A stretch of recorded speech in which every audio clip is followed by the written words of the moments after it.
उस मोमेंट पर नैना ऐसा अजीब बिहेव कर रही थी।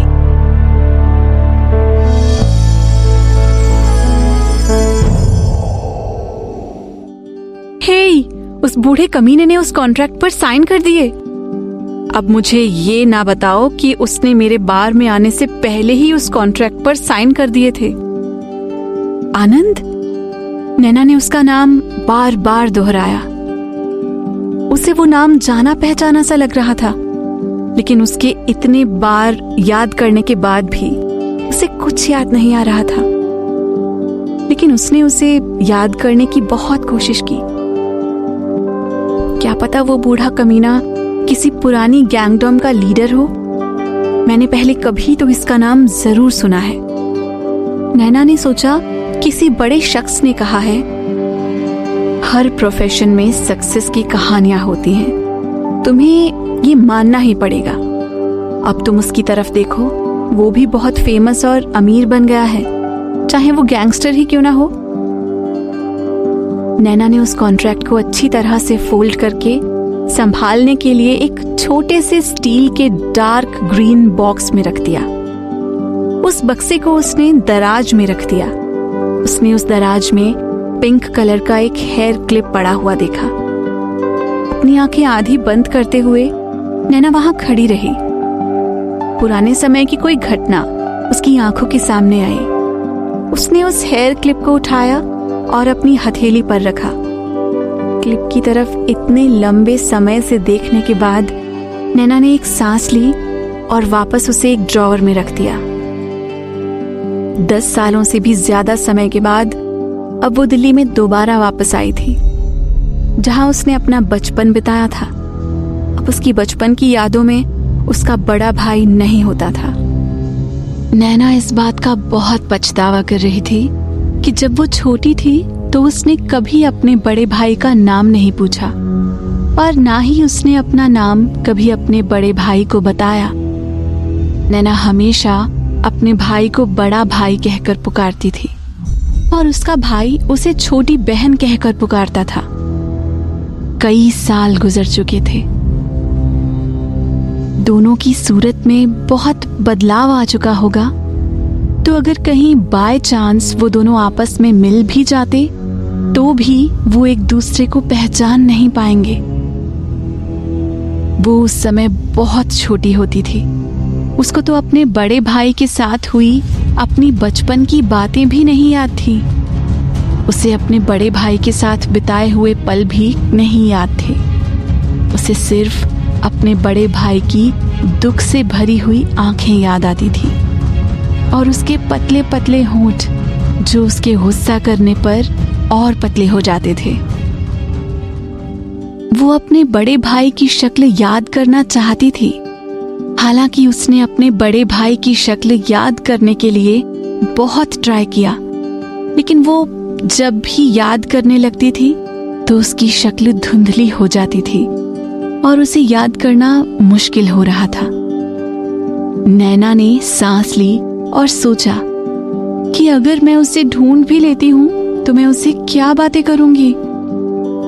अगर मैं उससे मिल भी जाती हूँ तो क्या वो उसे अपनी इस सिचुएशन के बारे में बताती, क्योंकि उसके पास बताने के लिए और कुछ भी नहीं था। वही पुरानी बातें। उनके रिश्तेदार उनसे अभी भी वैसे ही दूर भागते थे और उनके घर में वही गरीबी थी जो 24 साल पहले भी हुआ करती थी। वही कर्जे अब भी उनके सिर पर थे। उसे अपने बड़े भाई को इस कॉन्ट्रैक्ट के बारे में बताते हुए भी शर्म आएगी कि उसने कैसे खुद को 50 लाख में एक बूढ़े आदमी को बेच दिया। लोगों का कहना है, इस बड़ी भीड़ में अगर कोई किसी से बिछड़ जाता है तो वो उसे दोबारा कभी नहीं मिल पाता। नैना ने अपना सिर हिलाते हुए खुद को इस बुरी बातों के बारे में सोचने से रोका।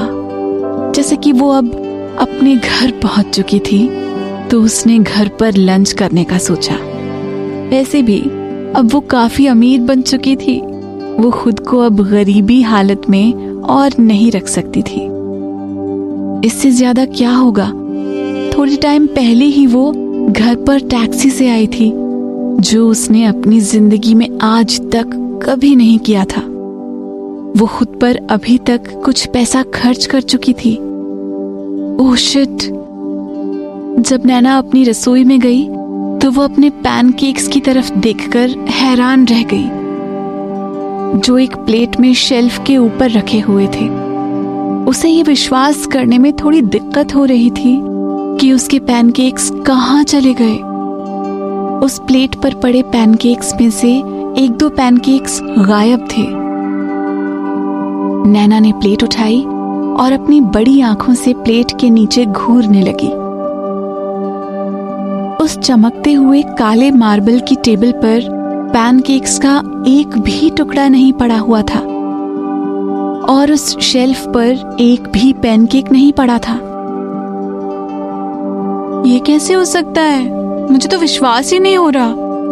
उसने 3 बार अपनी बड़ी आंखों से उसकी तरफ देखा और बोलने लगी, होली शिट, क्या मेरे घर में चोर घुस आया था?